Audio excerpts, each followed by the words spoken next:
So today we will talk about bootstrapping versus fundraising. And I have a very simple question first. Everybody is familiar with the term bootstrapping or not? Like who is aware of what bootstrapping means? Okay. So for everyone else, I will just give a quick definition and we will get deep into it. But the idea of bootstrapping is the idea that when you build your company, you don't necessarily need external funding.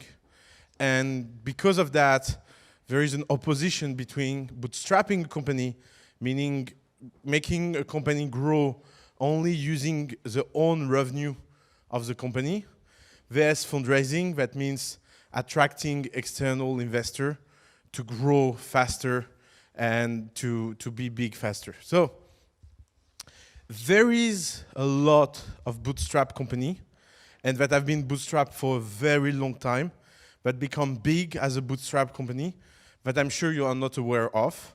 Like the few very famous example is GitHub. GitHub bootstrap until getting to the 1 billion valuation mark. When they fundraised for the first time was at 1 billion valuation. So to say how big it was, AppSumo, a smaller company. I don't know if you all know AppSumo, but it's a tip and tricks company that sell online things. It's a company where you can get discount for online services, things like that. MailChimp, a subscription company that sells mail servers to help you manage your newsletter, things like that. Still until now a bootstrap company. Braintree, 99 Design, and of course Basecamp, WeWork, and all of this movement of companies. So what is interesting with this list is that none of them have been a bootstrap consulting company. So one of the things that is very common in the United States is to say that the way to bootstrap a company is to do consulting at the beginning to provide services instead of product and use that service money to develop your own product and your own R&D and get to a point where you are comfortable enough so you can switch to a 100% product model. That's a very common bootstrap strategy, but it's not the only one. There is bootstrapped company that had the luck to have founders that can live off money for a long time and get to a point where they are comfortable enough so they can launch their product. And launching their product at that time was getting revenue on day one and making it profitable very fast. So I'm not talking today so much about the consulting strategy because, to be honest, I have the feeling that trying to be a consultant to get money and get a product in the second step never works. Like, there is few exceptions for that, of course. There is always exception.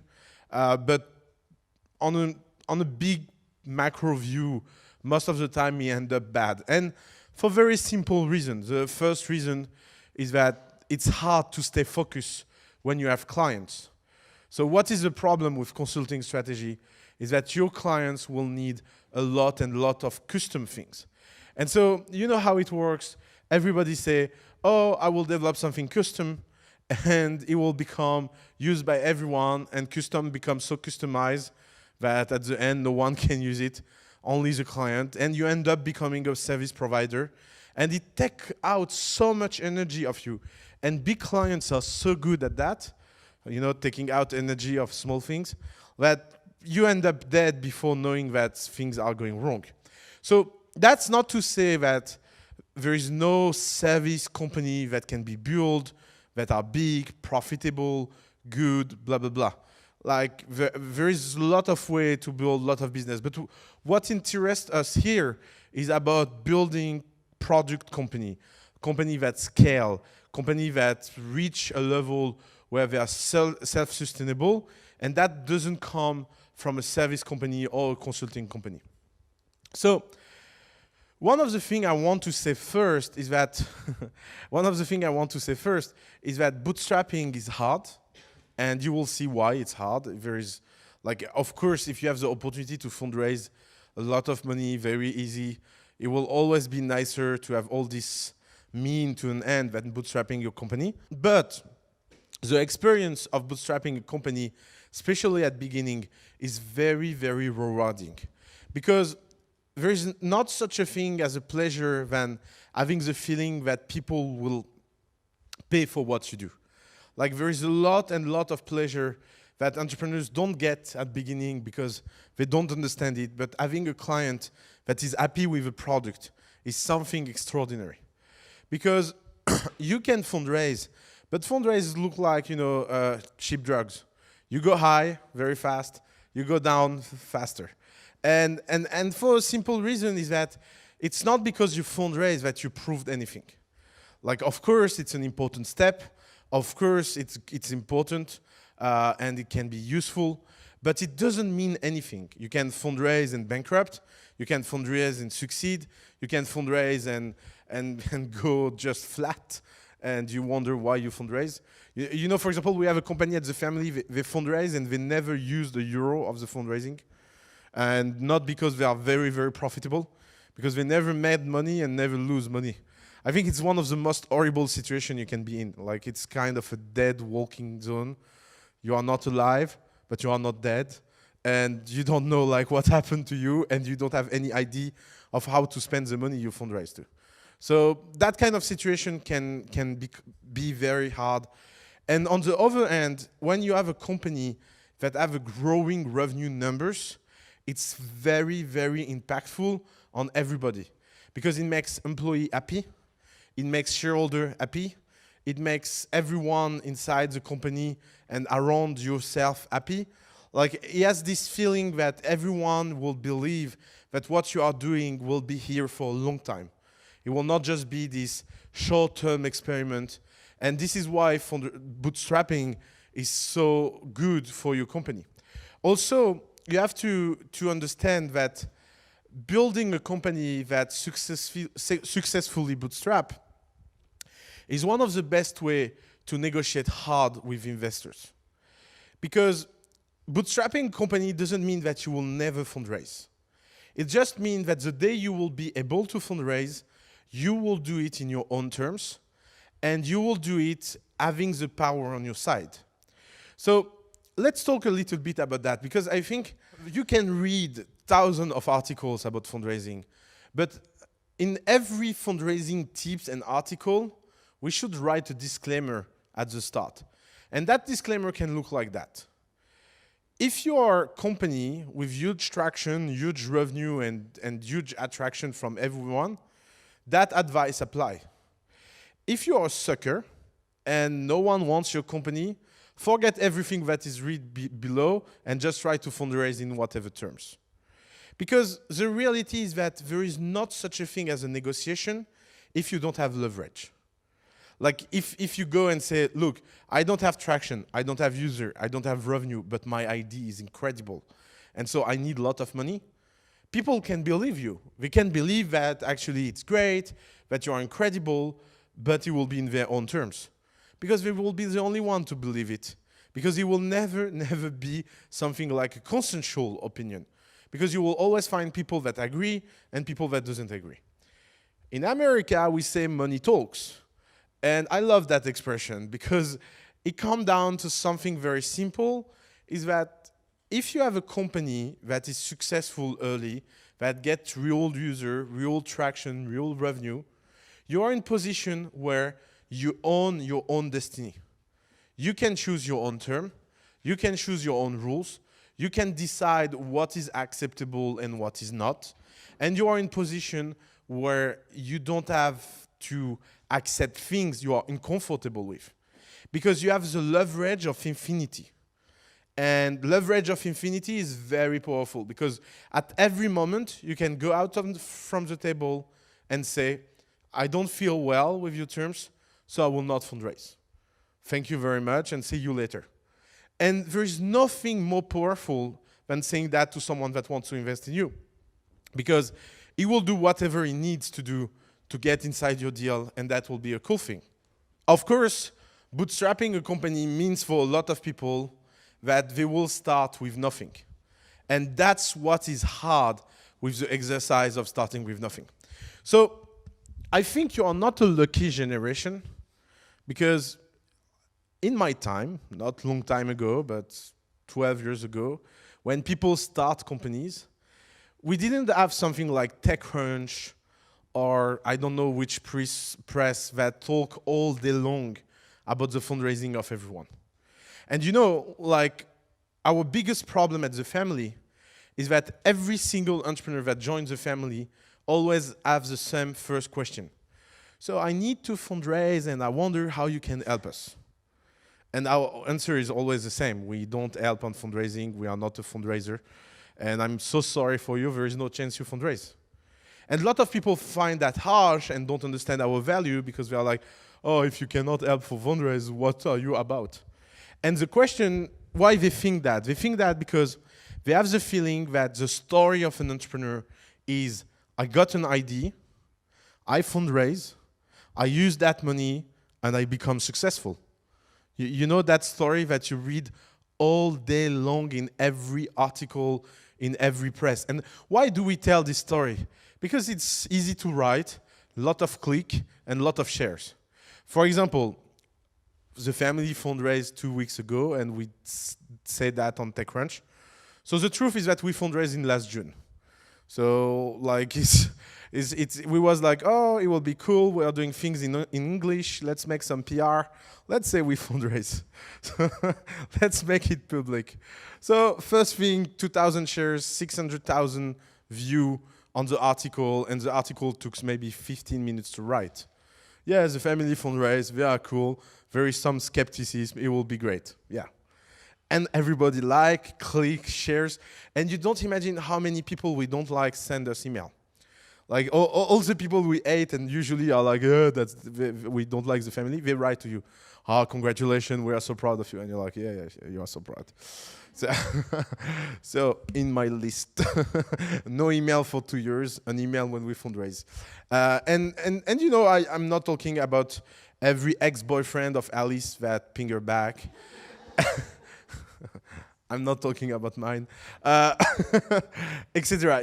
Like the fundraising have this instantical, magical moment on people, but it's vanity.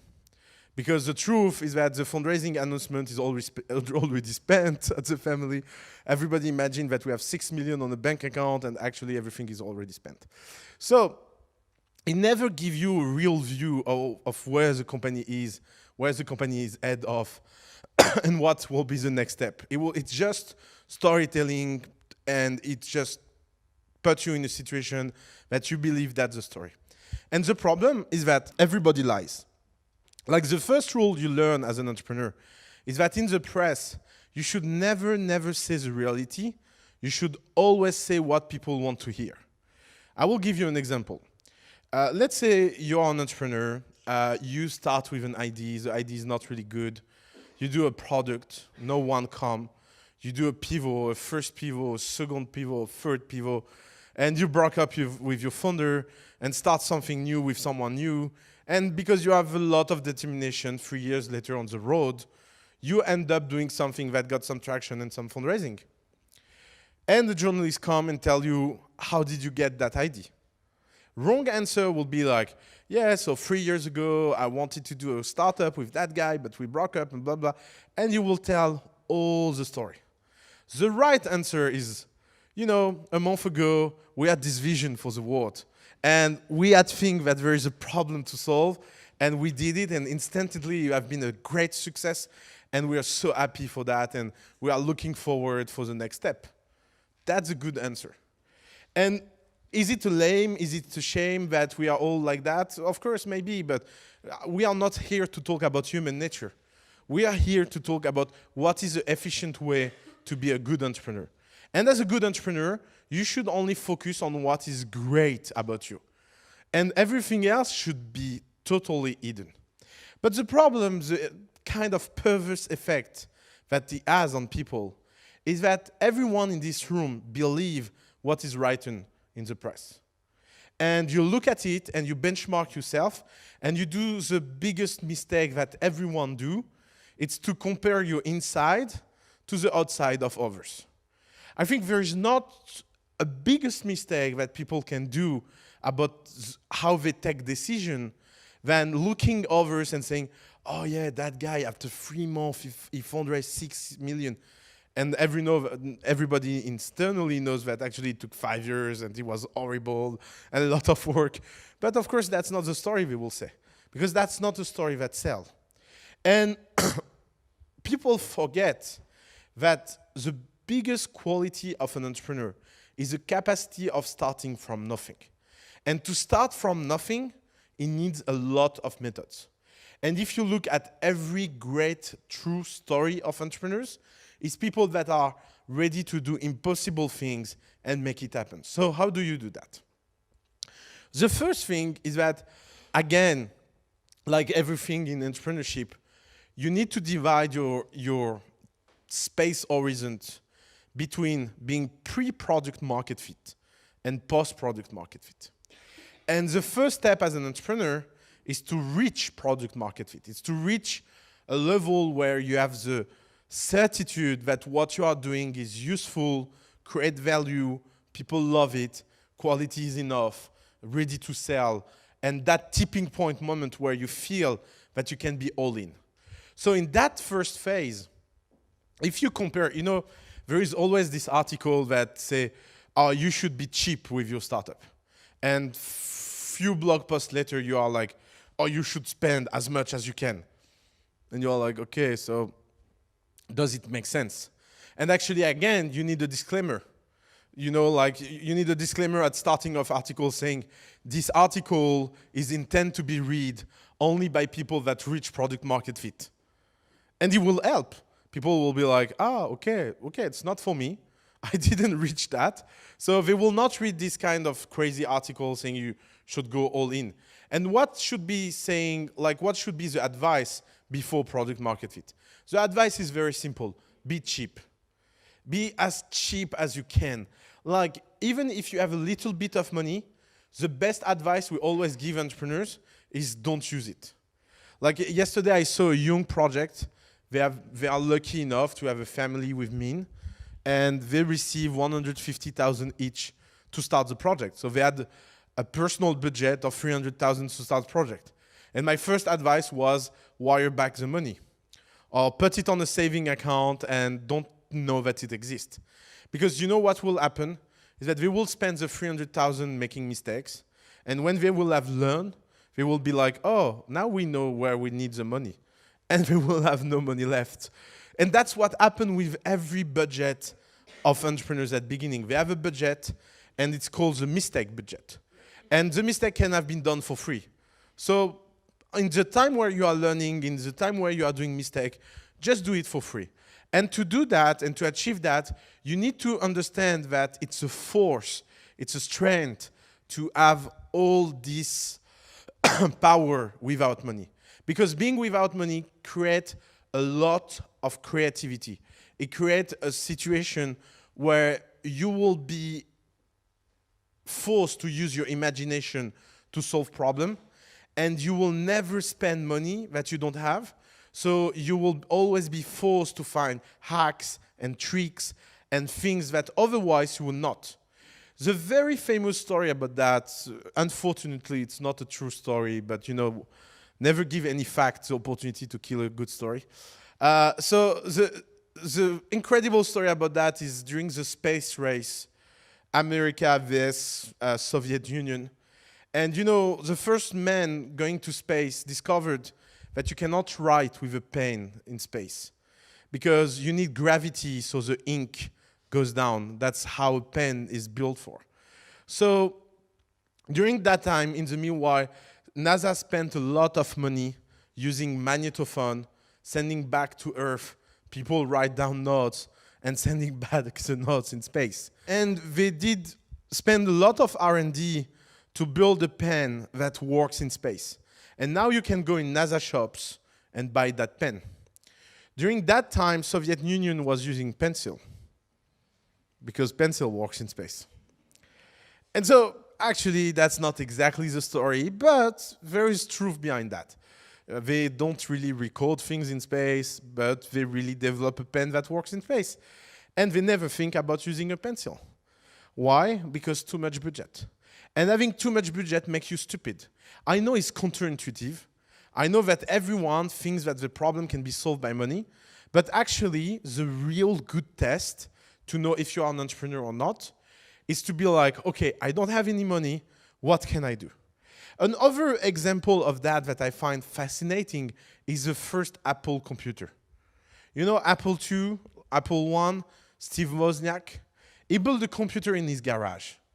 Like building a computer in the garage at that time is like, if someone here say, look, I will build a spaceship in my garage. It will be the same. But the funny thing is that they discovered so much ideas and hacks and things that have been used at Apple for years because they did not have money. And don't have money create a necessity of creativity.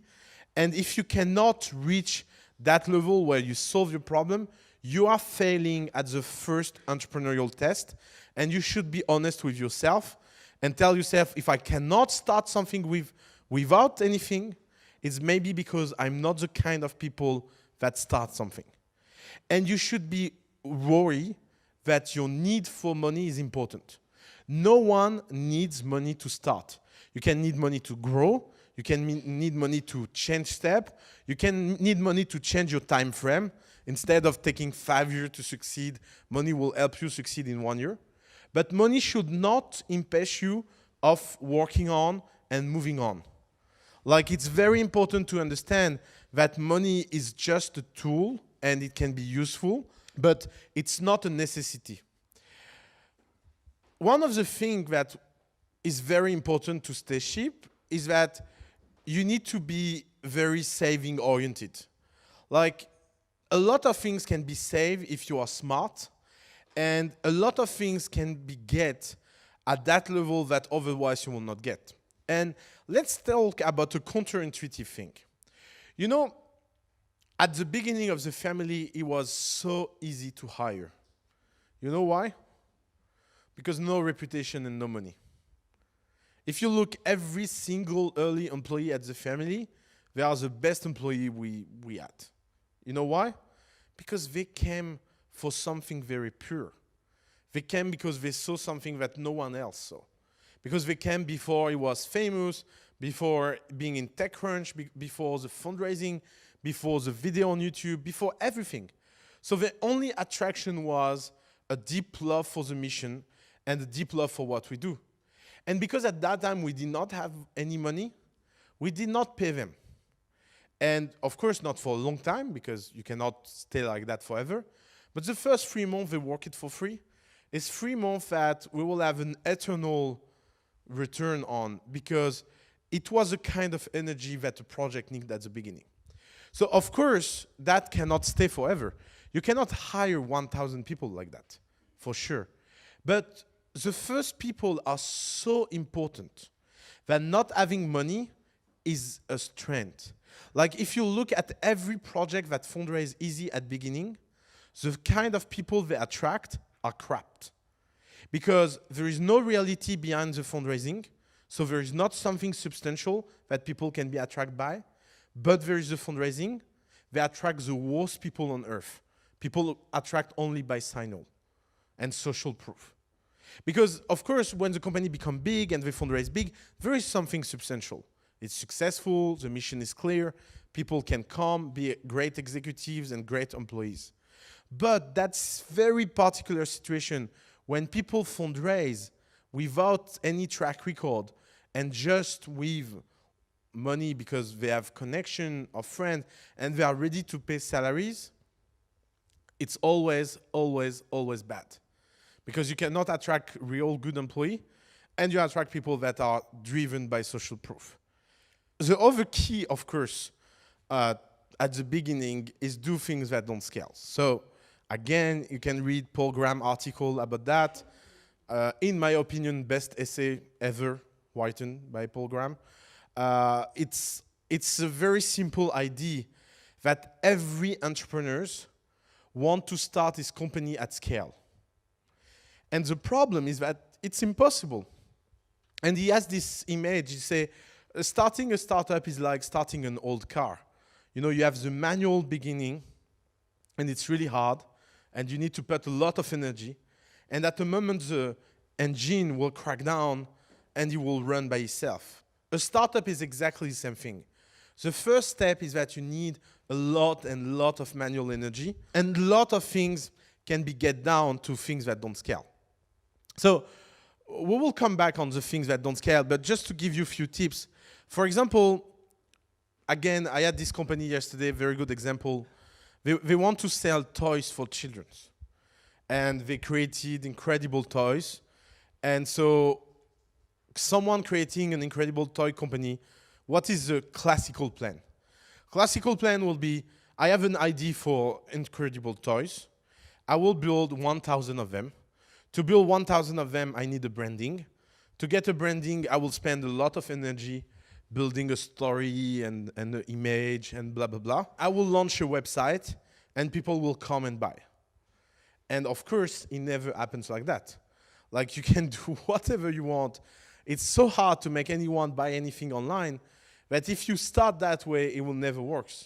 The good methodology of do things that don't scale is that I told them, you should forget your 1,000 toys, you should forget your fundraising, you should go and build with your hand 10 toys and sell it to your friends. And if your friends buy in a week 10 toys, the week after you do 20. And the week after you do 40. And the week after you do 80, etc. And at what point you will need to build more and more structure under the way. And if you want a good image about that, is think about how to become a rock star for real. If you want to be a music celebrity, you have two choices.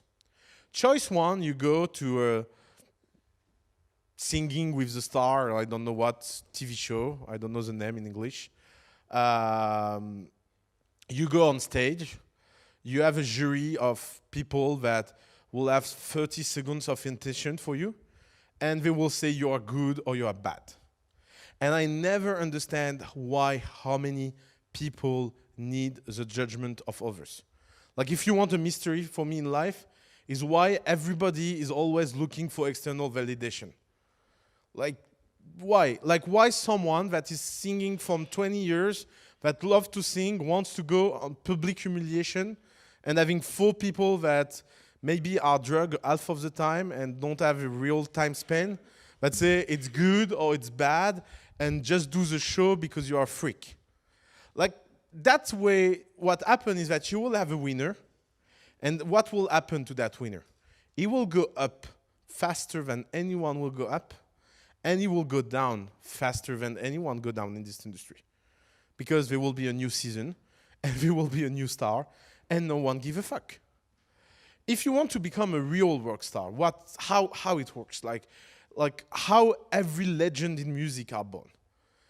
It's a bunch of people playing in a garage, and they don't really know what they are doing. And you know, their friends are suckers like them, and they come and listen to them. And one day it starts to be a little better than the other day, and they tell their friend, oh, you know, Saturday I go to Miles' house and we will listen to him play music. And little by little, one day a guy will come and say, oh, my uncle have a restaurant, you should play in that restaurant, and you go and play in a strange restaurant. But in that restaurant, there is someone that knows someone that will bring you to a bigger restaurant. And from that restaurant, you will do your first show. And from that first show, one day you will do a bigger show. And faster than you will realize, you will have a stadium full of people, and you will be here for 10 years. That's the real way great artists are born. Exactly same thing with writers. Like you can go and write a book, or you can work hard and publish things, and one day it becomes a book, and one day it becomes something as a phenomena, because people will love it and talk to each other. So there is not things like shortcut, and doing things that don't scale is the best way to know if what you are doing works or not. And there is thousands of ways to launch your company in a day. Like, it's always the same story. People have like this opinion that they need 3 months, 6 months, 1 year to launch their company.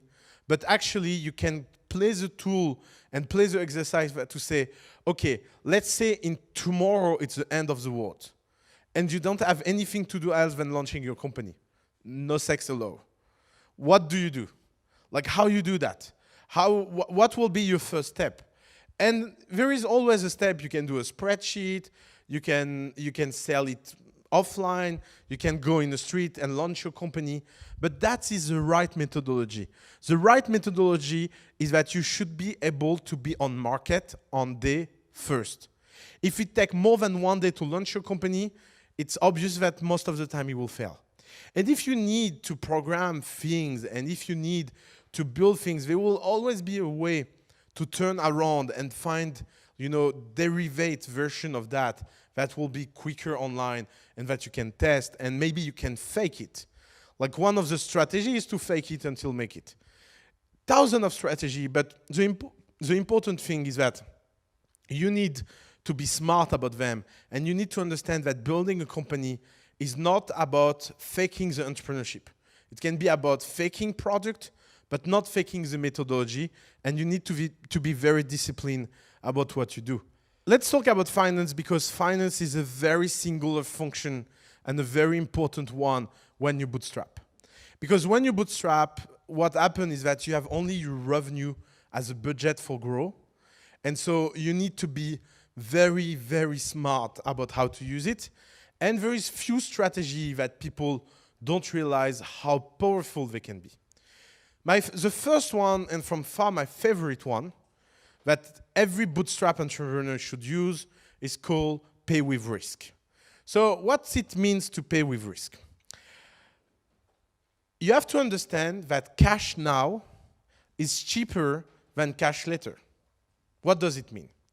It means that if you can save 100 euro now, and to save that 100 euro now costs you 1,000 euro in 10 years, is so cheap to do that than the other way around. Because every single dollar you will save in the phase where you are bootstrapping is a dollar that will accelerate your growth and will make you alive, default alive, faster. So let's take an example that I love because it happens so many times. Let's say you do a consumer company and you sell shoes.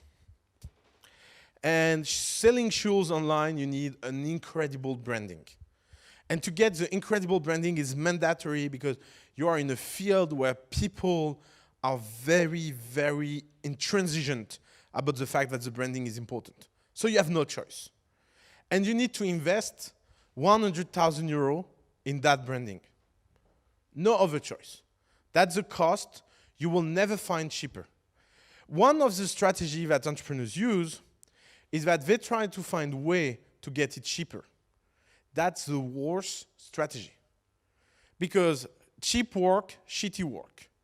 Like if people are famous and well-known and can invoice very high fees for services, it's for a reason. It's because their time is limited, and if you want the best, you have to pay the best. But you will tell me, okay, but you told us like 5 minutes ago we need to save, we need to be smart, blah, blah, blah. So here's the strategy.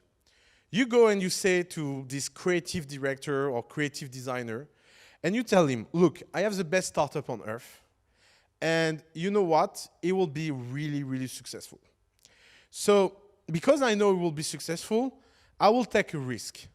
Instead of paying you 100,000, like your actual price, I will pay you 30,000 now, because I cannot spare more. But the difference of 70,000, I will pay it 5 times, or 4 times, or 3 times, or 2 times after that milestone.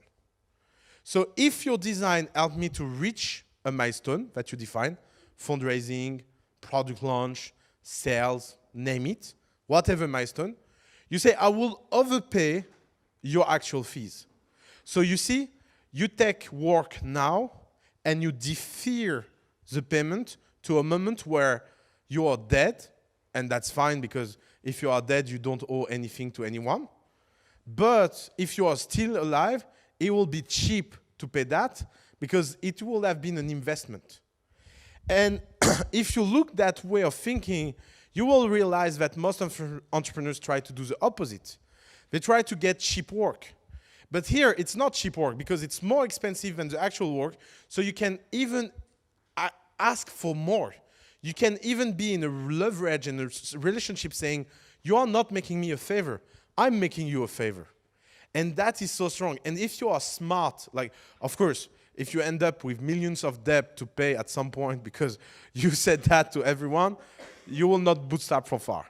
But if you are smart about with who to use that, it can make things impossible possible.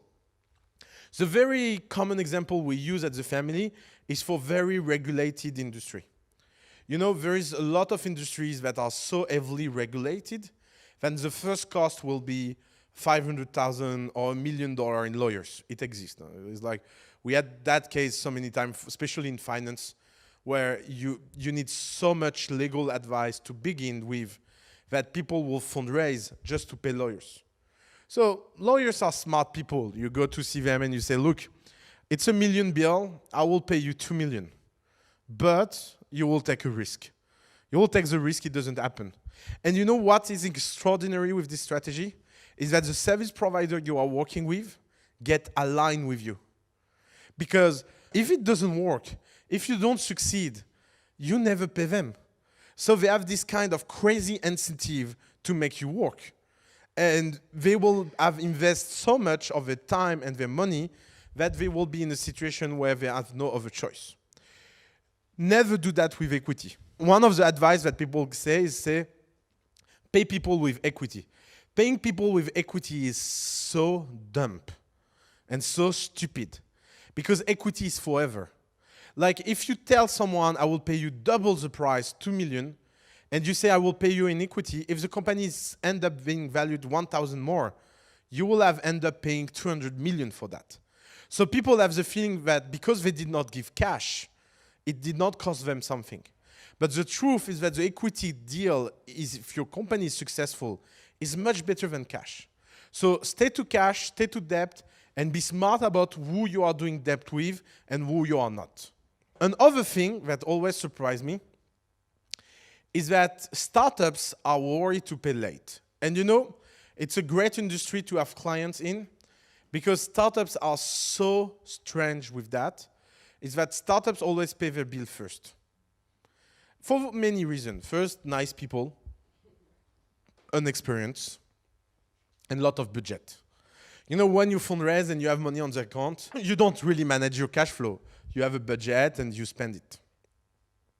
And so people are like, yeah, it's fine, I can pay fast. But the problem of doing that is that you don't train your team to the right methodology to the time where you will need the cash flow management strategy.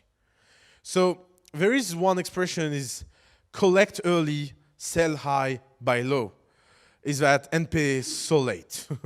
Pay as late as you can and drive people crazy. You know, in big companies, there is very strategy for that. They pay people to create very complex process to get you pay.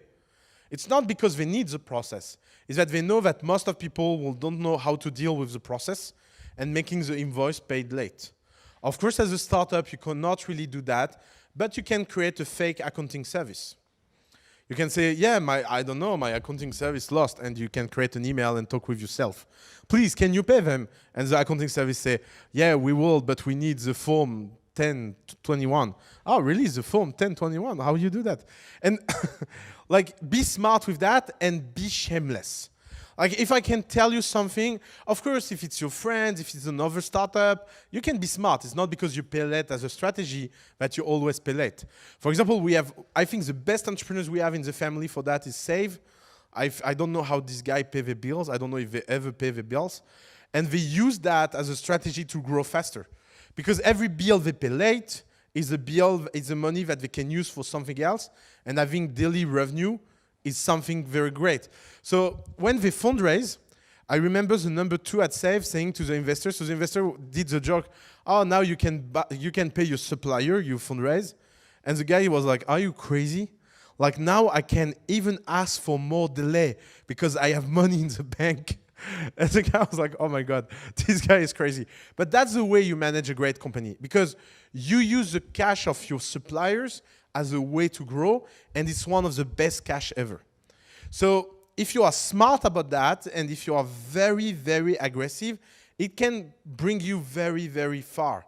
And of course, there is things that you always pay early: your employee, your people, your very important supplier, your strategic. You need to be smart between what you pay late and what you don't, because you don't have other choice. That's the way business are built. And you know, I know it seems unnice, and I know it seems artless, but the problem is that everybody will pay you late.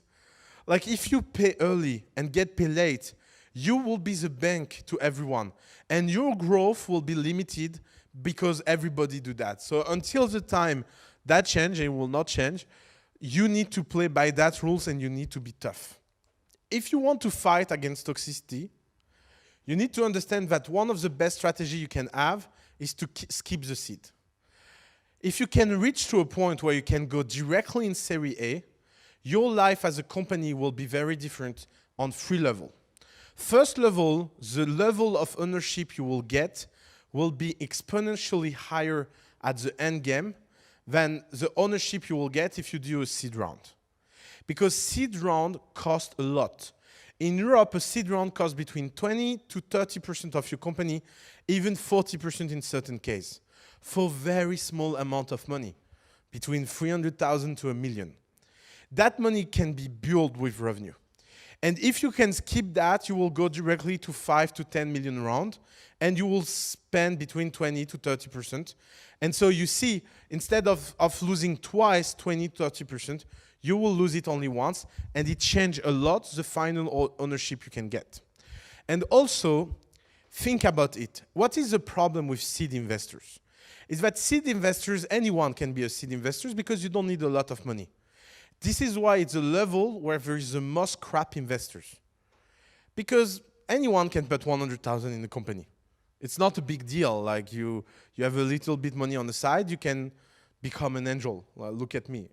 So if I can become an angel, everyone can become an angel and create a situation where you never know who is good or who is bad. So one of the things you need to have in mind is that skipping the seed is one of the ways to keep you on market and to impeach you of being surrounded by very toxic investors. So that was about how to deal with your finance if you're a bootstrapped company. Now the question is, what about your hiring? How to hire in that market and how to hire without the meaning of a fundraising. So the first thing is that you need to understand that hiring should be as slow as possible in pre-product market fit. And you need to hire very, very carefully and only hire people you highly trust and only people that are highly skilled. And hiring is never a solution to your problems. And I will never say that enough, is that what happened in most of the startups is that people think that hiring will solve their problem. But most of the time, hiring don't solve any problem. It creates more problems. And being slow about the right kind of hiring is better. So the very concrete situation is you are looking for someone, you did not find the perfect mate, and you are like, okay, I have no other choice than hiring it. It's better to wait a month, 2 months, 3 months, and get the right person than hiring just for hire. It's very important. Hire always to something that you understand. And that also is very counterintuitive, but you should never hire someone to do something you don't know how to do. I'm not saying that you need to know how to do everything well. What I'm saying is that every function inside your company, you should have done it seriously at least once and to a level where you are comfortable enough to know what people need to achieve in that position. And that's the job of co-founders. It's to do collectively everything until a point where they will hire people that are better than them. But you need to do it first yourself. Very important. Never hire for something you did not do yourself first, because you will never know if someone is good or not at a job if you cannot compare him to you. Because having the opportunity to compare to you help you to build some, be comfortable about what he's doing, how he's doing it, and if it's good or not. And the corollary of that is that, and I know it can seem weird as a sentence, is that you should delegate first everything you are the best at. And people do the opposite. They keep for themselves what they are good at, and they delegate what they are not good at. It's the worst management strategy. Because if you delegate something you are good at, you know how to keep an eye on it. And you know how to keep people at the level, and you know if what they are doing is good or no, because you can compare to yourself. And the easy solution is always to do it yourself, but you will not scale if you do everything yourself. So the first thing you should delegate in a company is everything you are good at, because it will be a strong function, and you can focus your attention at what you are not good at, and find a way to delegate that as well. Because the ultimate goal on the end game is to delegate everything. But if you do the opposite, you will keep everything good for yourself. You will not have anyone grow in functions that are important, because most of the time what you are good at are things that are important for your company. And so you will become the bottleneck of your startup. And that is even more true if you bootstrap and fundraising.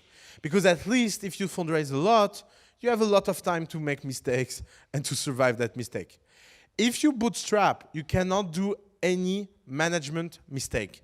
That's one of the constraints of bootstrapping, is that every mistake costs so much that you be sure that you are not doing any management mistake. If you bootstrap, be aware of interns. It's worse than black cats. Interns don't provide anything in the startups. Let's be realistic with that. Interns are great in growing environment.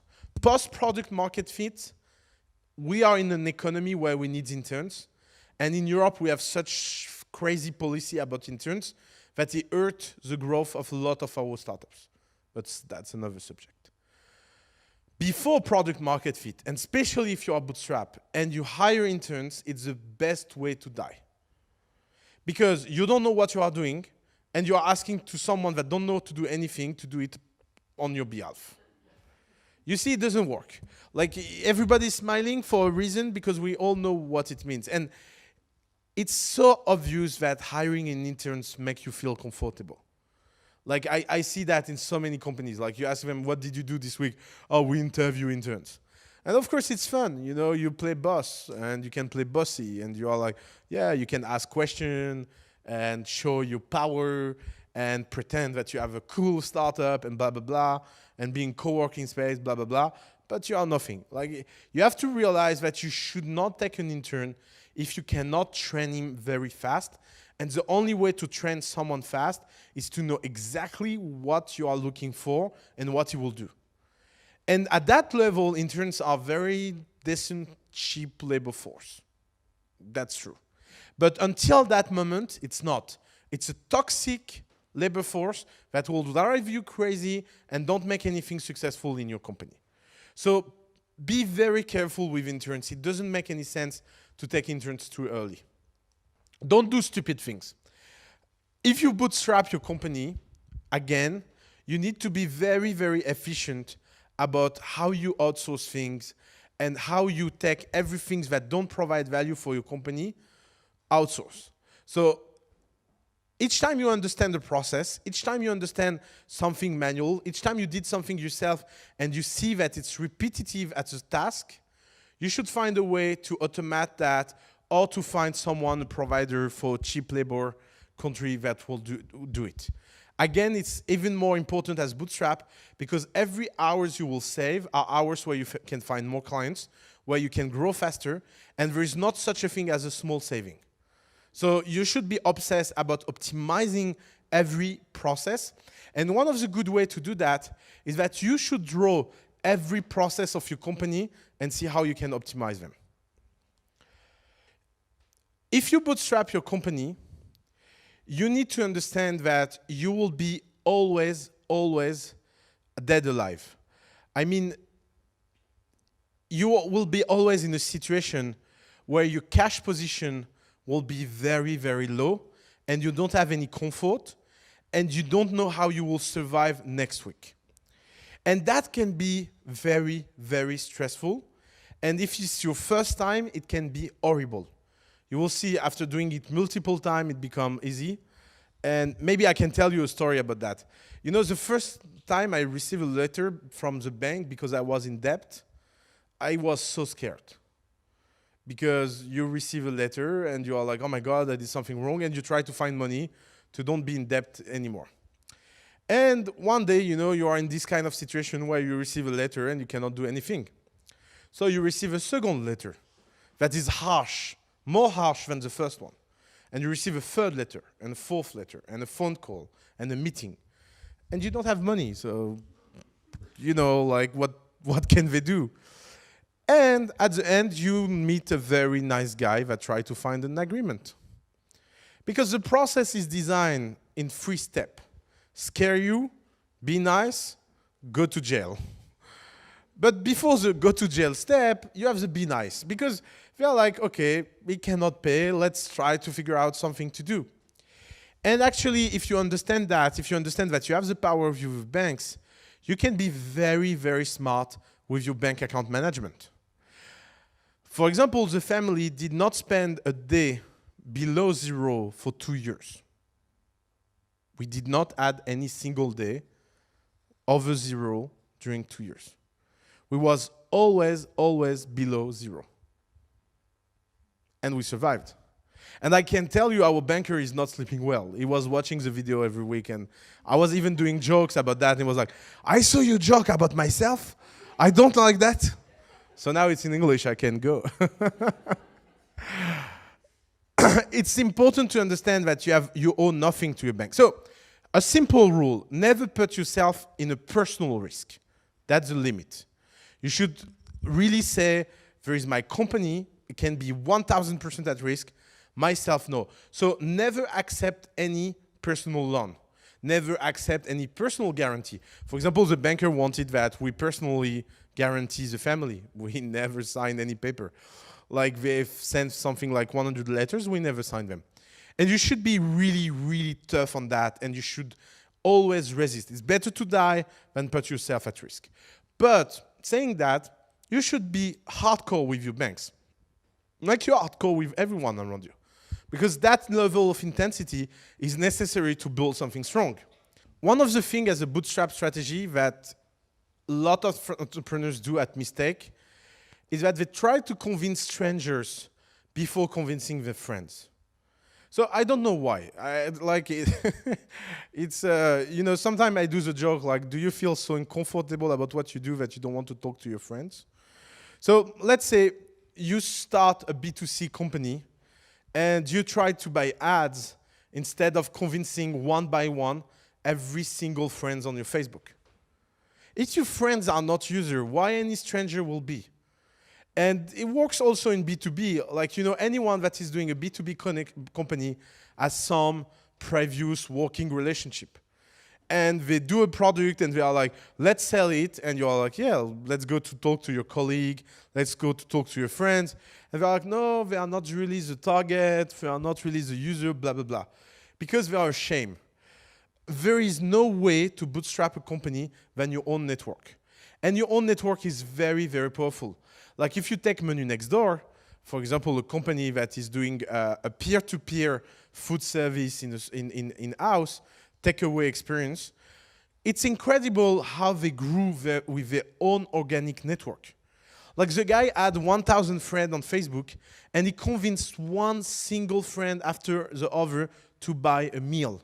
And I'm not kidding.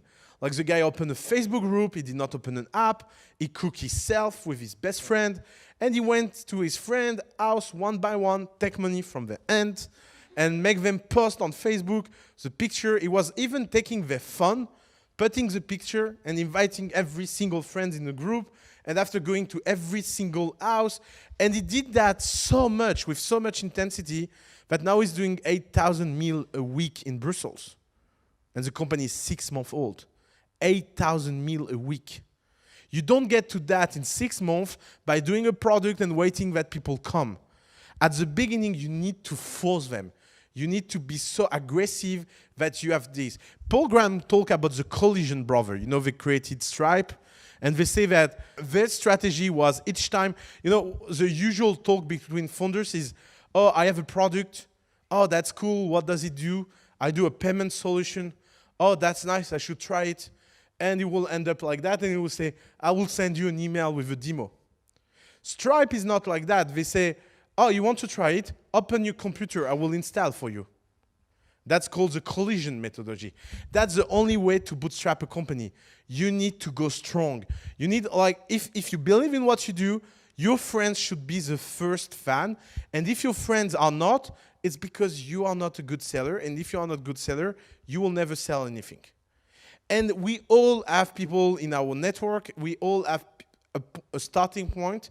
And it's really important to leverage that. Because after you can use them as satisfaction, social proof, things that will help you to provide feedback to the other clients. So there is not such a thing than focusing on people you know to get the first traction. It's much better than stranger that doesn't know you. What is the return on investment of all this bootstrapping strategy? Is that if you do it right, if you keep your finance tight, if you grow your product strong, if you are in a position where everything you do as a rational to reach a milestone and a KPI that make you feel comfortable, you will skip the first fundraise and the valuation of your company will be much higher because you will have a very high goodwill. So what is the goodwill? The goodwill is, because at the beginning, companies are evaluated like that. So people try to find rational to evaluate you. If you build client, customer, team, all of that, without any external resource, your goodwill will be really, really high. And the return on investment of this effort will be really, really high. Because if you fundraise 500,000 and you build something, people will evaluate you in a ratio between what money you get and what you did. But if you did anything with nothing, the multiple of valuation will be much higher. And I think people underestimate that. They underestimate the effect that it has on people when you build something from the ground, from zero, and you reach to a point where it's impressive. And when you go and enter in fundraising mode with that, it's very different than anything else you can have done. And also, I just want to finish on something that will be a good transition to the next steps of our lessons, is that the only way to know if you're on track or not is to have a KPI dashboard. If you fundraise, you can not track your KPI because it's just a budget allocation.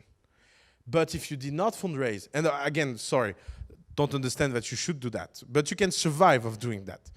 But if you are bootstrapping and you don't track your KPI, you will die very quick. Because you will never know if what you do is working or not. And building your KPI dashboard should be a very important job very early on, as soon as you start to sell. Because you should keep on track if what you are doing get profit and return on investment or not. So when is the right time to end bootstrapping? Like when you will be in a situation where you can decide that is the right moment to fundraise. I think asking this question should be about understanding that you don't decide when you fundraise. I call that the childhood moment with entrepreneurs. When you are a child, one of the very common sentences that every child say to their mom or dad is, "I'm hungry, I want to eat."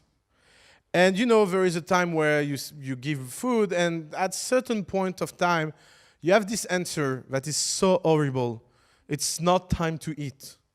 Like, I remember that. It's one of my big single moments of traumatized. What? I don't decide when I eat? Like, someone can decide that for me? There is time to eat. And why? Because there is external social constraint on you. And that external social constraint is exactly the same thing with fundraising. Every entrepreneur that starts always have a big plan. I will do my product, my MVP, and in 6 months I will fundraise, and in 12 months I will launch, and blah, blah, blah. But that plan is crap, because that plan is built on the idea that what you decide is what people expect outside. And the secret I have to tell you is that no one is waiting for you. Like, there is not a line of people that are waiting and like, oh my God, it's launching. Wow, we are waiting that forever. Oh, you want money now? No, later? Oh, please tell us. We are ready to make a check. No, it doesn't work like that. Like, the day you decide to fundraise maybe can be not the day people decide to invest. So what is a good moment to end bootstrapping is the moment bootstrapping ends. It means that you should not look for fundraising. You should just put yourself in a position where fundraising becomes obvious. And you know, if you look at the example I gave you at the beginning, most of them fundraise not because they decided to fundraise, but because investors start to chase them down, and very hard. And I think that if people have more that goal in mind, you know, more that idea that the goal is not to fundraise, but be chased for fundraise, it will change everything they do about their company, and it will change their own psychology about what it means to build a startup. Not so much about building a business plan, but much more about building a good product and get revenue. Thank you very much. Yeah, that works when you know your business model No. like early, you know? No. Like say if they get No. revenue that they can... No, no. There's a difference between a business model and a revenue model. It's not because you are bootstrapping that you have no thousand of opportunity of revenue, and it's not because you are bootstrapping that it will be your end business model. Like, again, building a right business model can take forever. But there is always an obvious way to make money. Always. Like, give me a company, give me an example of a company that don't have the opportunity to get revenue easy. I mean easy in the sense of psychologically easy, not easy in the sense of executing. Give me an example. Yeah, why everyone thinks that that is a reality? Why everyone thinks that, like, why so many entrepreneurs tell you things like, oh, I don't focus on revenue, it will come later? Why? Like, what should be a company anything else than an institution that makes money? How can be the definition of a company something else than an institution that makes money? If you want to do something and you want to monetize a database and you know you have to reach some point just to monetize it, so before you have to find other ways, and so but getting revenues is not focusing. Okay, but that doesn't mean that you cannot get opportunity of revenue on your database. Again, Facebook took 6 years, 5 years to get the ads set up. That doesn't mean that when they needed money on the first year, they did not put casino ads. There is a big difference between opportunity and strategy. Like, the goal of bootstrapping is to survive until a point where it makes sense that you don't care about revenue. And you don't care to focus on that. But there is not such a moment like you don't know how to make money. After there is a lot of difficulty, like, it's not easy, it's not unlimited money, most of the time it's cheap, blah, blah, blah. But the fact that people think that there is situation where they have no way to make money is always a fake one. Because you always have one opportunity to do it. You just said that we have to delegate what we are best at, right? Yeah. Why are you still here doing trainings, whereas we know that it's not for your ego, I'm telling you that, but you're good at speaking. It's a very good question. Did you notice how many people give training in the family team? Okay, you don't watch our video, but actually half of our team are giving class and lesson online. So it doesn't mean, when you say you should delegate what you are good at, it doesn't mean that you never do what you are good at. And I think that's also a good way where everyone take teaching, you know, because you say things like, oh, you should do that, people think that you should absolutely do that. Saying that you should delegate what you are good at is not saying that you should never do what you are good at. It's saying that you should delegate what you are good at. So meaning this. So for example, who know Com here? Okay, please raise your hand up. So Com was my intern. Like come here, it doesn't know anything about growth hacking. It didn't even know what the word growth hacking is. Like, did you see me doing any growth hacking talks? That's the point. Who know, for example, in our team, Balthazar? Okay, Balthazar was one of our failed entrepreneurs 2 years ago. So you see, like, that's what delegation is about. And you know what? The funny thing is that when I put Com first time on stage, you know what happened?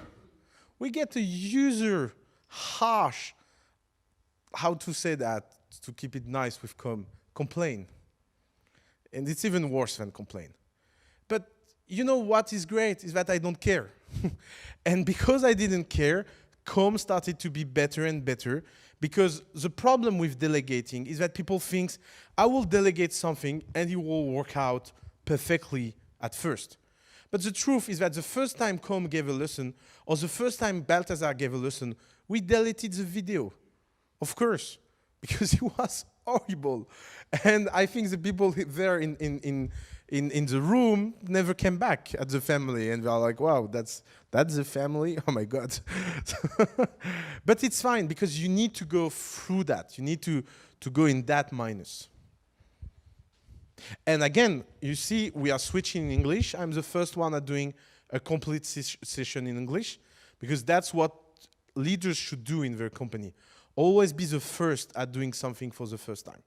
And that's why I don't give any class in French anymore, and I give them in English, just to, so like that, everyone that insults us for my accent, at least they insult me, not my team. I think I'm good at communication, design, and business, but I don't understand accountability. Does it mean I have to do the accountability because I can't delegate it? Yeah, exactly. Not for a long time, but if you are bad at something, you should not stay in the dark about that. So, minus your co-founders. Again, understand that that is kind of collective responsibility. For example, Alice is bad at accounting and she will never do accounting and she will always stay on the shadow on that because it's better for her. But it doesn't mean that we are good at that. We was bad at that, but a little bit less. So I took that responsibility. So when I say that, I'm talking about a complete co-founding team, because of course it's impossible to be 100% wide. And if you, like, this is why you have a CTO, or this is why you have a chief designer, and this is why it's good to be sometimes a little bit complementary. But if you are not complementary, you need, you know, like to take a coin and say, okay, we will take the accounting this week and decide. And if you are alone, you should be aware that you cannot stay in the shadow on that and stay in the dark, because it's very important. And everything is important. And that's what makes the difference between entrepreneurs, is the 20% that no one wants to do. You know, one of the good analogy is, let's say you build a shirt and it's so nice tissue, so well cut, but there is no buttons. People will be like, no one will say, oh my God, that shirt is so beautiful.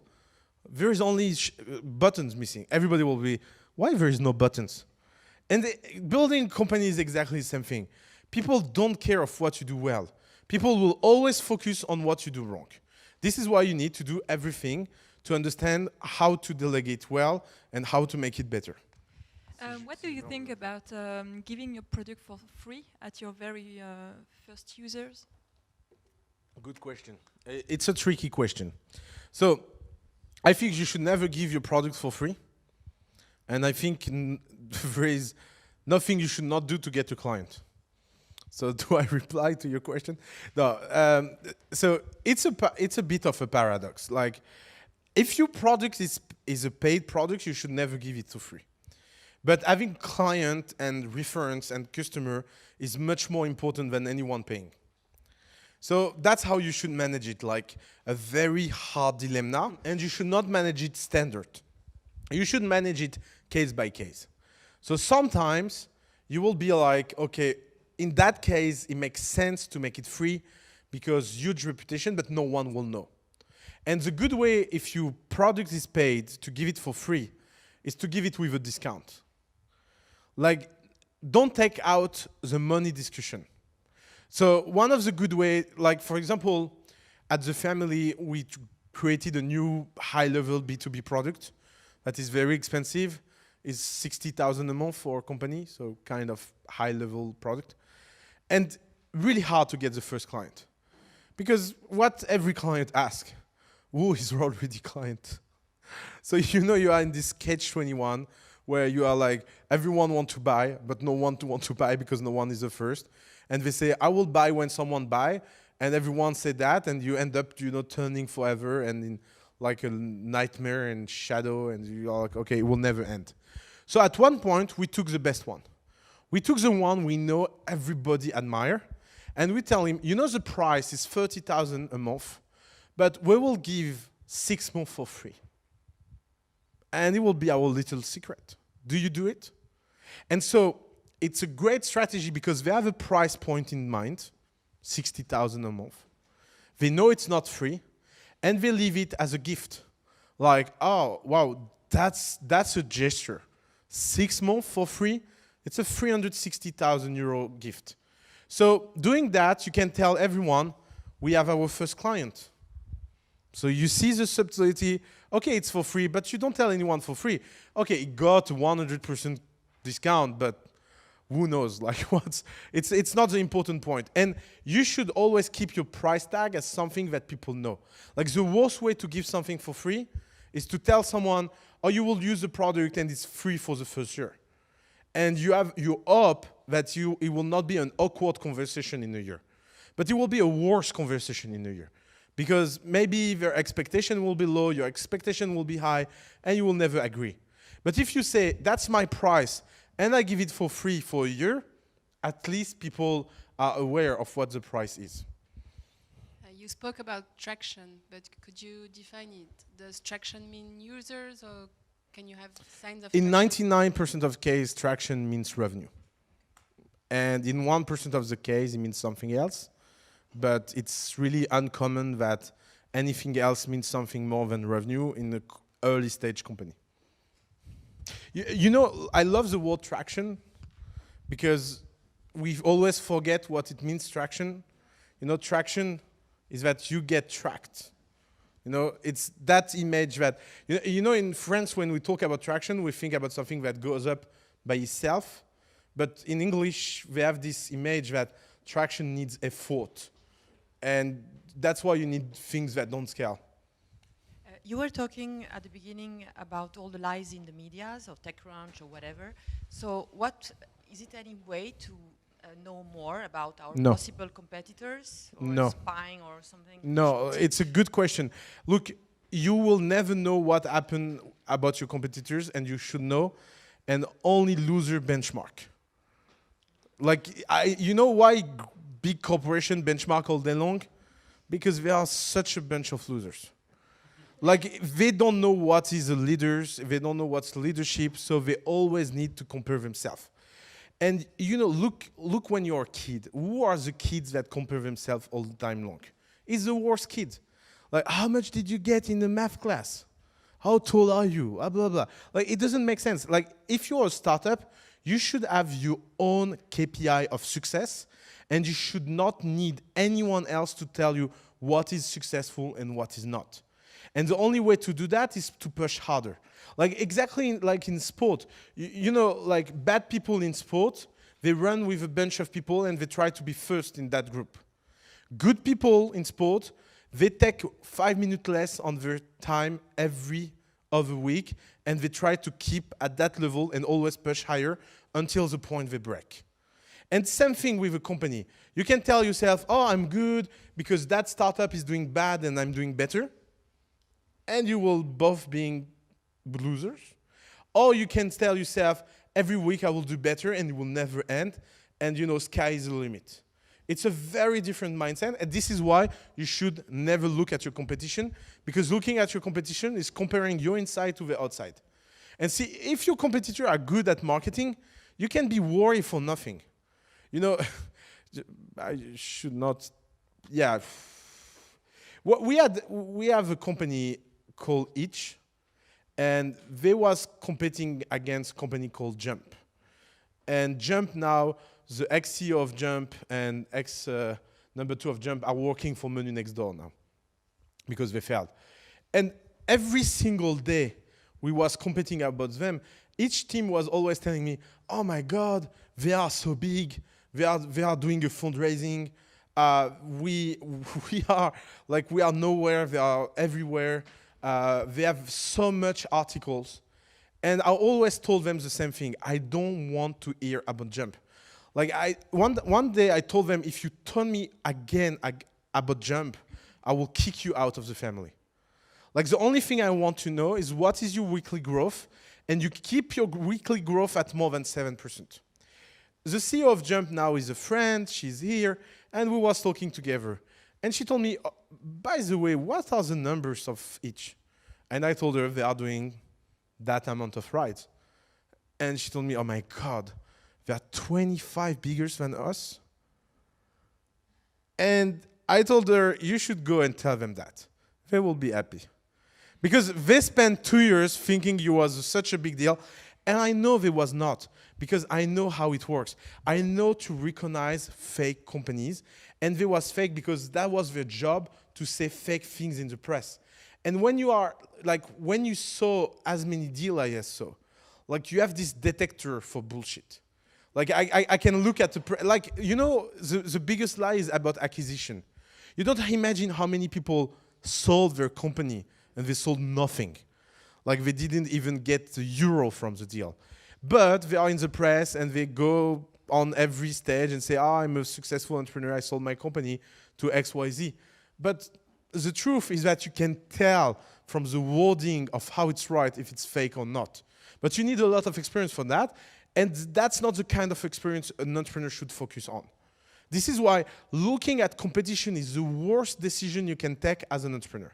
You should focus on yourself and only yourself, and you should have your own definition of success and nothing else. You were talking about the fact that it was a mistake to hire people too early. What about the startups that are based on very heavy solutions that require a lot of R&D? Because obviously we don't have all the technical skills we will need to build a high-tech solution. Okay, give me one example of a startup that was in this situation and succeed. Only one. I was thinking to Facebook, to your previous example. Okay, who built the first version of Facebook? Mark Zuckerberg. And how many users he got by himself before hiring anyone? 10,000. And how long did he push the company by himself with only his friends? 100,000. So I'm not saying that they did not hire top engineers after that, but they reached 100,000 user mark. In a time, by the way, that is much harder than now to reach that level of users. So let's face it, you don't have the internal capacity of doing something, you are dead. Like everyone that thinks he has an idea and he will find someone technical to make that idea is living a dream. He never worked and he will never work. And I can give you a very simple story. I have a great idea. Free unlimited energy for everyone. I want to disrupt energy forever. And I have a very simple solution for that. It's called fusion. Fusion is a nuclear solution that doesn't have any of the downside of traditional nuclear solution, only upside, ecological, no radiation, and unlimited, almost free energy for everyone. In less than 10 years, with $1 billion, I can raise to a point where 90% of the energy produced on Earth will be via fusion. Do you like the pitch? I love the pitch. I only need $1 billion and free PhD as an intern. Why? Because I don't have the product. You know, I will take a PhD in energy and they will build that for me. But I have the money and I have the idea. If I tell you that, you will be like, that guy is crazy. There is no way an intern has any idea of how to do that. But if you look at most entrepreneurs that are looking for technical people, that's exactly what they are doing. They are coming and say, I have this great idea, I just need someone to do it. But it's like saying, oh, I can cook that, I just need someone to cook it. And you will be like, yeah, but if you don't cook it, someone cook it, and you will not be the cook. And with entrepreneurs, the same thing. And that is because we had this generation of businessmen that was not able to build things by themselves, and they took people as slaves. But that's the difference between our generation and their generation. In the generation of Bernard Tapie, Bernard Arnault, and every successful French businessman, you can have slaves for free. And people will not realize. They will build things incredible for you and will tell you, you are the boss, you are the entrepreneur, you are incredible. But now these people look at you and say, who are you? Like, why I will work for someone that doesn't know what he's doing? And this is why it became so hard to find a technical co-founder. Because now technical co-founders are in this room and they build their own startup themselves. So if you don't have anything to bring to the table other than your idea or your vision, you will never be able to find anyone that works out. And this is why hiring doesn't work. Sometimes friendship works because you have someone technical without someone technical that built something together and is their common baby. But the idea that someone non-technical can take someone technical as an employee is really a dream. Please, just behind you. You just answered my question. I wanted to ask, what if that tech person is your co-founder? I mean, yeah, of course, you can have great co-founding team like that, but it will be a co-founder. It will not be an employee. There's a big difference between having an employee and a co-founder. And by the way, the equity split, like for the moment, you are lucky if it's 50-50. Let's see in 10 years if it's not the opposite way around. Like, you know, if you look at a country like France, the problem is that engineering schools are so bad at training the people at anything else than coding and engineering. This is why you still have like this kind of weird opportunity where you can take a genius and he doesn't know how to speak and doesn't know how to articulate his idea. And you can have business people that do the work. Like, give us 10 years of videos, train, class. Like, if you look at 42, for example, they are watching the family video all day long. And when you see the effect on entrepreneurs that come, they don't feel that they need anyone. Because they build their self-confidence, they learn a lot of things, and they know how to build things with the end. The good news is that in the next 10 years, it will be also the other way around. Because that's what is funny about that story, is that if things are still going like that, in 10 years, anyone non-technical will be as powerful as someone technical. Because the level of the tools that are happening in the world are so good. Like, for example, I invite you all to go to look at a company called Zapier and watch what Zapier is about. It helps you automate workflow. And anyone now without any programming skills can use it. It's Z-A-P-I-E-R, Zapier.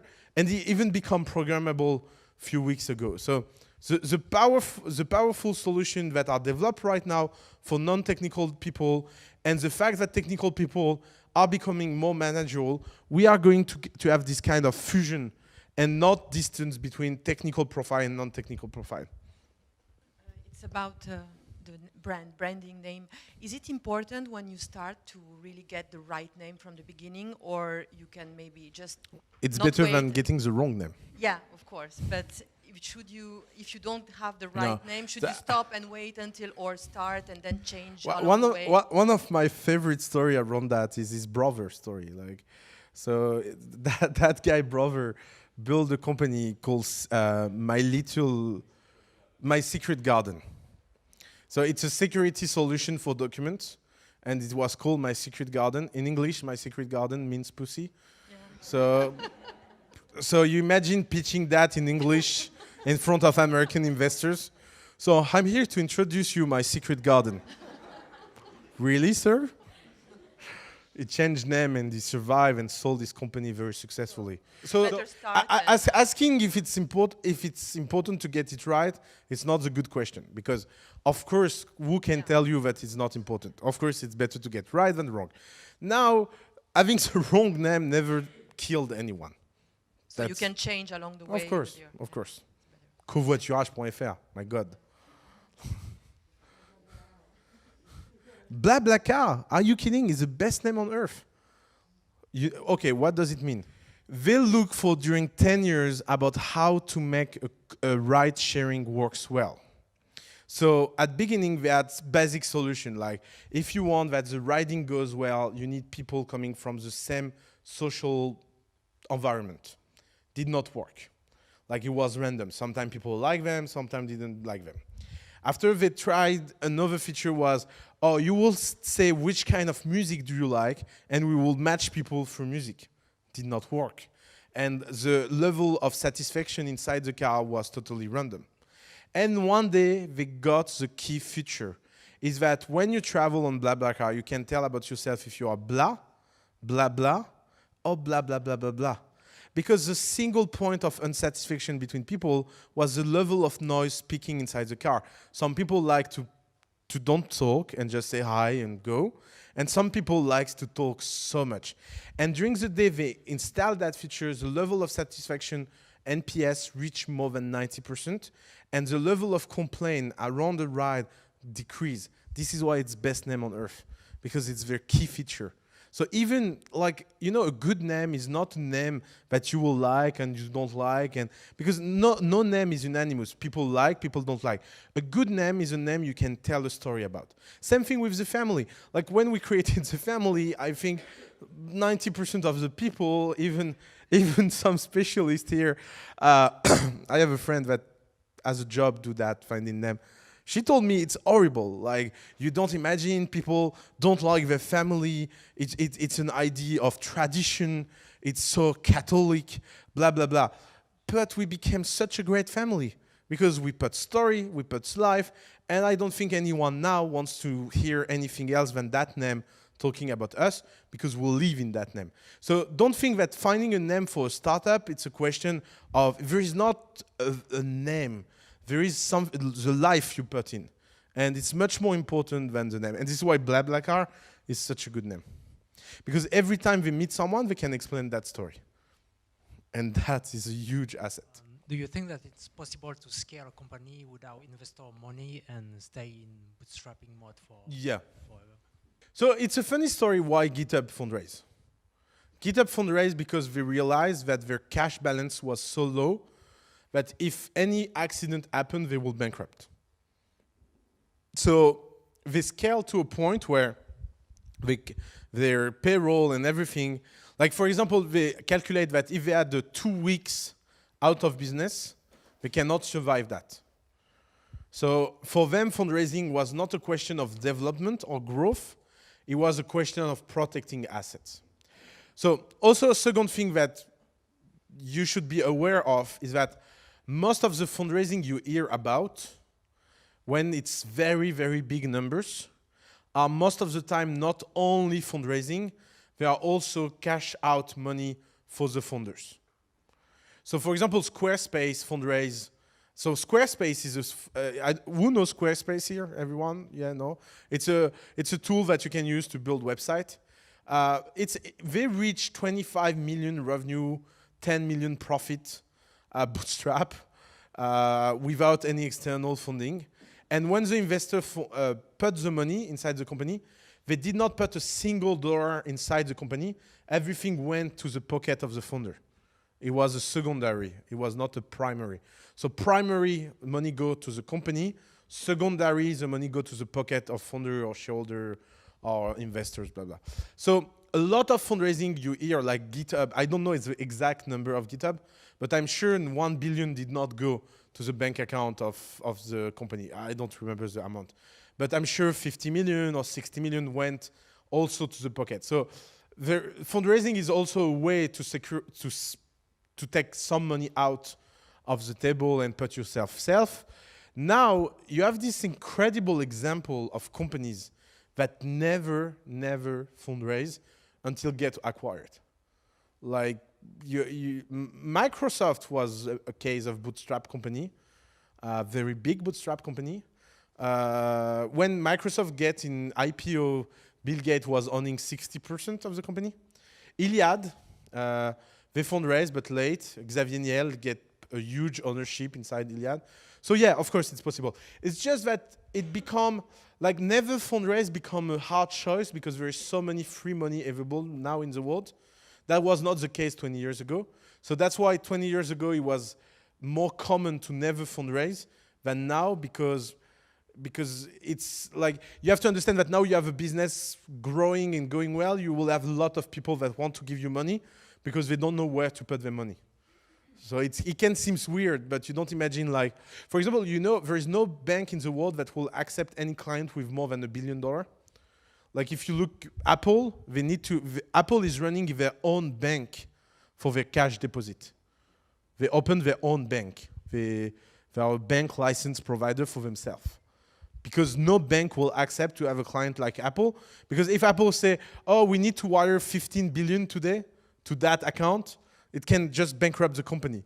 Because they will not have the liquidity to get that money. So that's why there's so many money to invest, is because it's hard to put the money out of market right now. Comment est-ce qu'on fait pour définir le prix d'un produit? Price. So there is one very sure and good strategy to get the price right.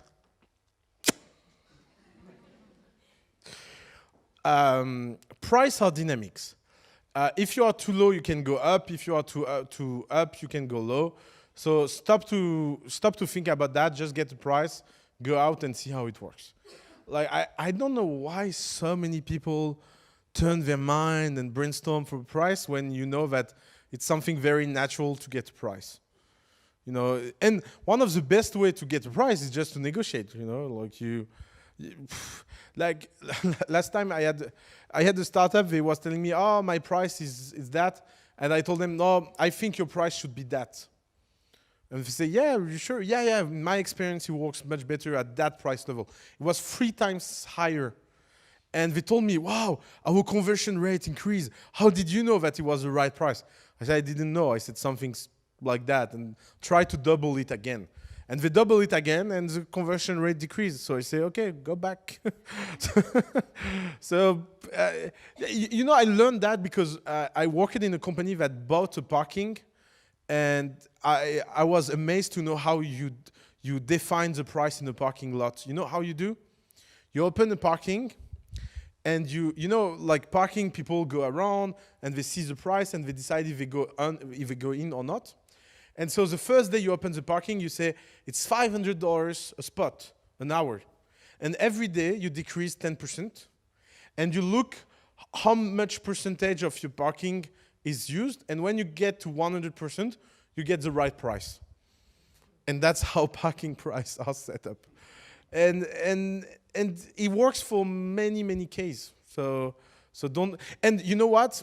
It never, like, some people say, oh, I sell too expensive, this is why I don't have clients, and they don't decrease the price, and you're like, why you don't decrease the price? Because they know that actually that's not the real reason. The real reason is that the product sucks. So at the end, you don't have any secret. If your product is not extraordinary, no one will use it. And it's hard to do a good product. So that's where the game is unfair. It's like cooking well is hard. You know, it's exactly the same thing. Like I can cook and you will see it will be good or bad, and someone will cook better, and you will always find someone that cooks better. Entrepreneurship is the same thing. You will always find a better cook. So the only thing you can do is work harder. Okay, thank you. Thank you. Hi. I have a prospect who doesn't want to be my client, but wants to invest in my company. Do I have a problem, or?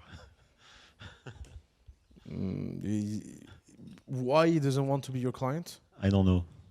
But he says he doesn't need me, but he wants to invest in my company. Okay. Is it a good or bad investor? I think the good question to ask him is, who should be my client if it's not you? And if he makes a smart answer and he learns you something, he's a good investor. If he's not teaching you anything, he's a bad investor. It's easy. Okay. Because, okay, maybe he understands something about you that you did not get yourself. In that case, he's a good investor. Or maybe he's just a random guy that has way too much money and he wants to play around. And in that case, forget it. So what do you want to say? Like, yeah. By the way, so many people love to tell people that they can invest and they never invest because they love the feeling of talking about investment. Little bit like with sex, you know, there is some people that talk all day long about that, but they never do anything. Same thing. Like you don't imagine how many Tinder investors you have. They swipe right on everyone, and at the end they decide if they do something or not, and they never do something. So pay attention also to that. Like, it's not because someone say I can invest that he will invest. Thanks. How did you have Bootstrap, the family? Can you tell us the story? Without money, without cash? Yeah. So we started the family with 100 euro. So first, lot of tricks and lot of tips. So for example, instead of taking an office, Alice and I was living in an apartment that was used as an office. So our rent become our office. So doing the family or not, we need a place to live. So it was a good optimization. And Alice had an apartment, she put it on Airbnb. So she was making money, putting her apartment on Airbnb and living in the office. So you see, first tip. The second thing we was doing is that the apartment was big enough so we can put room on Airbnb, and we was sleeping in the living room. And so we was making more money with the room as an asset because the office was the asset. So it was like we was doing 3,000 or 4,000 a month, the 3-4 months. It was more than enough to eat, have the first intern, things like that. And what? Before product market fit. That's the point. We had product market fit day one. Because we launched the family, and one day after we had 300 startups applying. So like it was obvious that the product market fit was here. So after that, we started to do events and consulting. Consulting was horrible, but making some money from it. And the good thing is that we was crazy enough to talk bad to the client we was consulting for. So it was this kind of relationship where you tell people, you will pay me and I will tell you your shit. And people, what? So we started to lose every consulting gig we had. It was a good thing. There was a defining moment, is that we was growing on startup side bigger and bigger, only doing money with opportunity like that. And we was crazy, you know, like, for example, I have a friend that wanted to sell his company to SNCF. So I told him I can introduce you to the CEO of SNCF, and if it works, I'd take a commission. And we did money like that. Of course, we didn't know the CEO of SNCF, but we was like, yeah, we'll send him an email and he will reply. He did not reply. So we took everyone we know that had friends working at SNCF, and we had them forward the same email to the CEO of SNCF, and he received 500 emails. So eventually he called me and he was like, can you stop? And I was like, only if you listen me, sir. And I was like, I need only 5 minutes with you over the phone. And we saw him the next day, and the company gets sold. And I think we did 100,000 K with that. And so after 6 months, because of all this craziness and traction, blah, blah, blah, we fundraised our first round. It is funny because when we fundraised, we had 6 months of cash because we spent the cash very fast. And we was like, yeah, what to do? And we wanted to change place because it became too small. So in 9 months, the apartment was way too small. And we visited that place here. And when we visited that place, we was looking for 400 meters square. And here it's 1,200 meters square. And the guy told us, if you want to take that place, you need to sign a 200,000 check. And we had 4,000 on the bank account, and the overdraw authorization of 50,000. And so what did we do with Alice? Alice was like, Oussama, I feel it. That's our place. Like, I can tell you, there's so good vibes. And I was like, yeah, but it's 30,000. Yeah, but we will find the money. Fuck it. I was like, yeah, fuck it. And I took the, you know, the check slipped, and I wrote a check. So first tips, because we did not have the money, I need to have time. So instead of, so it was in March 2014, and I wrote the check and I put March 2013. So the check went to the bank, and because one check is 1 year limit, it get back to him. So he get deposit, accepted, refused because of the date, so no overdraft on your account. Very good tips. And it get back to him. And that took 4 weeks.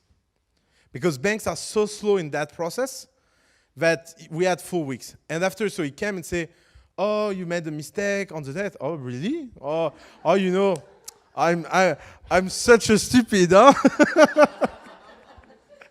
And so I did another check, and that time So after 4 weeks, we had an idea of what to do. We created koudetat, and we wanted to sell koudetat. So we did a website, was pitching all over the place, and we was telling everyone there is a secret location of koudetat. And people was like, wow, really, secret location? Blah. I say, yeah, but it's very expensive to access it. It will also be a club, blah, blah, blah. And so we needed 3 weeks more to sell it. So I did another check, and that time, of course, the guy looked at the check 3 times. You know, like, even if he did not think that I did that on purpose, it was like, that guy is so stupid that now I will check everything. So the check gone, and what I did is that I called the bank, and I told them, you know, there is a check that will come on the bank account, and there is one procedure you can use to put it on hold for 2 weeks. And that procedure is called payment in waiting. So if it's a very old banking procedure. If you can prove that you will have in front of the check the money to pay the check, and if you can give confidence to the bank to that, she cannot accept or refuse the check for 2 weeks. And she can put the check on hold for 2 weeks, and they hate to do that. And so it was a negotiation thing. It was like, look, you love us, the family is doing great, we need that place, we don't have the cash yet, but I need only 2 weeks. So put it on hold for 2 weeks. So she put the check on hold, and the guy was calling his bank every day why the check doesn't appear on his bank account. But the reason was not there's no money, because he was on hold. So he was thinking that his bank has a problem. And the guy was, so we was doing a visit for the worker, and the guy was like, oh my God, banks are so horrible. Like the check is, if they don't know where it is, it doesn't appear on the bank account. I say, it's so strange because we have been debit of the check. Like. Poor guy. So in 2 weeks, we built koudetat. We sold for 250,000. The money started to come on the account. I think we had something like 110. And it was not enough for the check, but because money was coming every day, the bank just said, okay, forget it. We will just take it. And the problem is that it was great. We have 250 euro of revenue, 200 for guaranteed deposit, but it was empty. Like here, it was like all was closed, and there was nothing, and it was ugly. And you have to see like the first, like if you watch koudetat video, you will see that the first video, you know, there is nothing on the ground, and there was so much dust that people that had paid 2,500 they came in that dust place. And you know, some people started to complain, like, what is that, blah. And I was like, are you an entrepreneur or not? That's part of the adventure. Always keep your client on track. So what happened is that we needed more money, and we cannot do 10 koudetat. So the good thing is because we took the place, and because we did koudetat, and because we did 250 in 4 weeks, we fundraised $1 million in 3 weeks. Because what I was doing is that I was taking investor, I was making a visit, and I was thinking we took that with our revenue, and we need money for, you know, working and furniture and blah, blah. And everybody was going down and making a check. It was like, these people are crazy and they will be successful, because it was way too big for us. And that's the only way to grow, is that sometimes you need to go one step further. But now I tell that the funny way. The truth is that during that 7 weeks, no one in our team slept. And I never have been stressed like these 7 weeks. Like, you know, Alice was, so sometimes it was 3 a.m. or 4 a.m. And, you know, we were sending emails and talking to everyone end by end to convince them to buy koudetat. And Alice was like, you know, OUSSAMA, maybe that time we went too far. And I was like, no, of course not. And in my mind, I was like, of course we went way too far. So that's the only way. And that's why you need a great team, because you need people to cheer you up each other, because if not, you die. And everyone that lived that in our team at the moment has a very, very cherishful moment of that. It was, you know, at that time we had 3 employees, and I remember telling them, you know, I have to tell you something. In 4 weeks, I have no idea how I pay your salary. If you want to leave, is now. And people were like, what do you mean?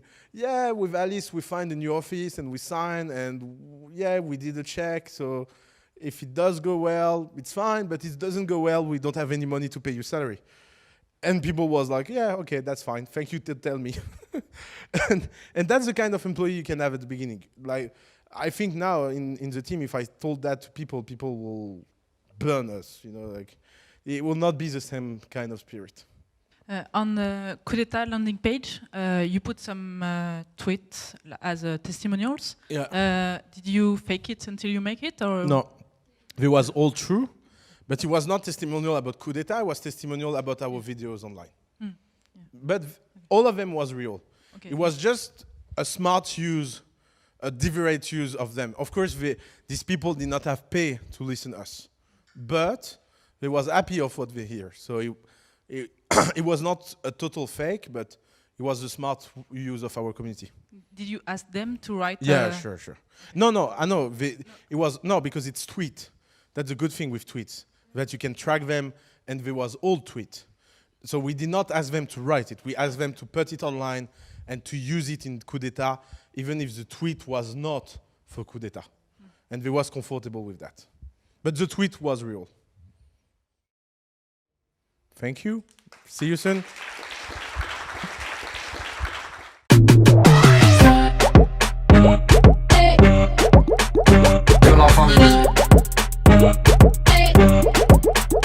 Que la famille.